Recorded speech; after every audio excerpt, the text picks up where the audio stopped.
Well, Mick Malthouse, thanks for your time and welcome to Grandstand AFL. It's a pleasure with you guys. I go back a long way. I go back even further with David.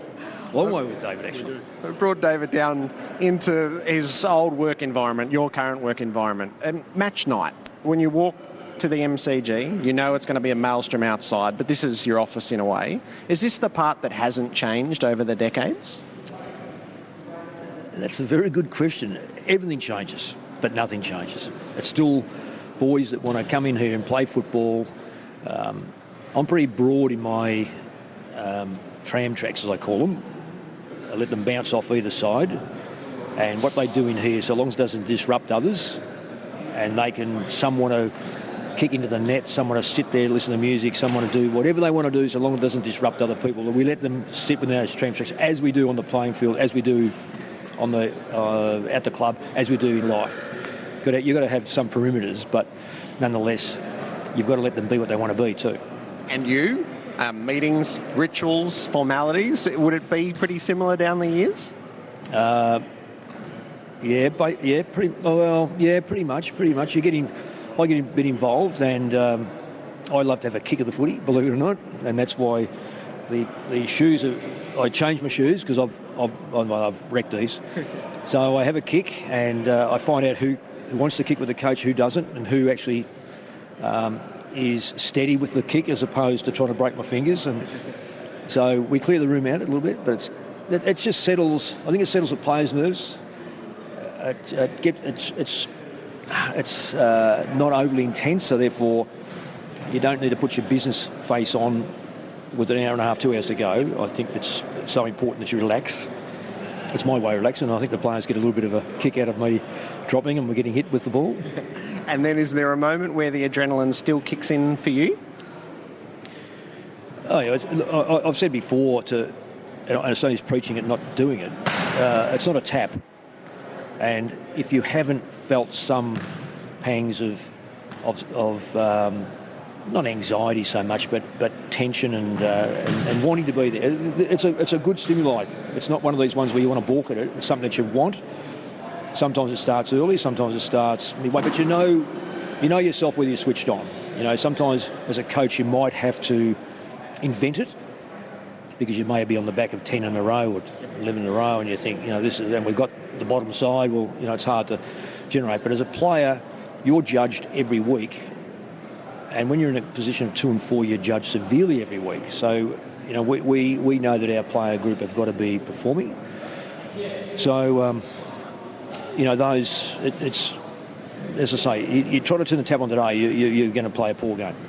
And so that's for me and the player group as they walk in these rooms. And the environment, there's going to be 70,000+. It's a storied rivalry, which you know from both sides now. Does it still have that sense of event as you walk here?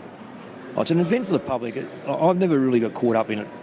It's been difficult because the other club that I coached, I think everyone wanted you to be rah rah rah, and I wasn't, because I don't think there's a method of getting players ready for the match. It shouldn't be for the wall huggers that come down here and look at it and go, well, why aren't they emotional? Why aren't they smashing the wall down? Because methodologies have changed, and psychology's ideas have changed. So adjust to the times. We don't need to be running down there punching walls, because when that first ball bounces and you've got nothing left, that's the trouble. Because people say, well, they should be more emotional. No, let's leave that to us. That's you just got to be.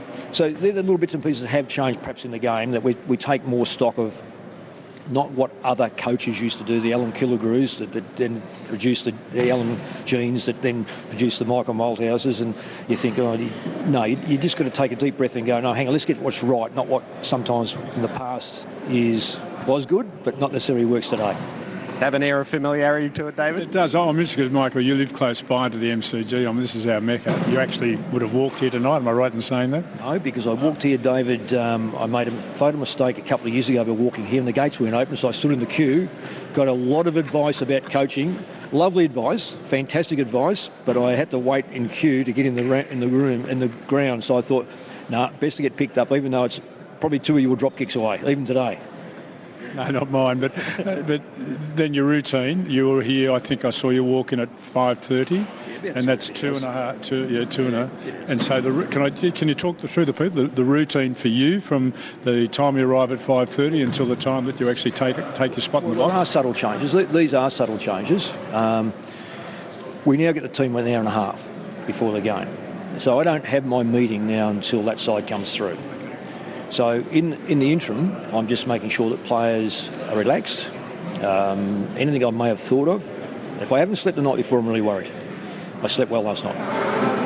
So if I haven't slept the night before, there's something troubling me, and sometimes I don't even know what it is. But if you generally sleep, you're contented that the preparation is best you can get it. So I come here now today and just gone over a few more notes, which I do during the day. I've been walking my grandson all afternoon.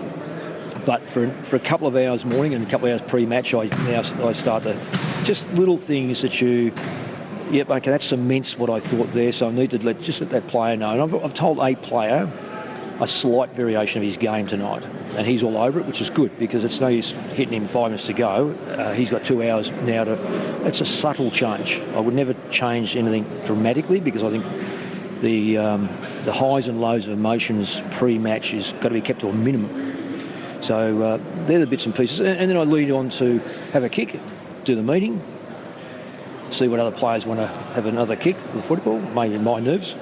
And then we have our warm-up, and really it sort of goes that quick. It bores the hell out of me going watching a game at half-time. It's too long. I walk in and I get a tap on the shoulder from your old friend and my dear friend, Shane O'Sullivan. He says, "You ready to go?" And I said, "No, why?" And he's gone, "You've got 7 minutes left."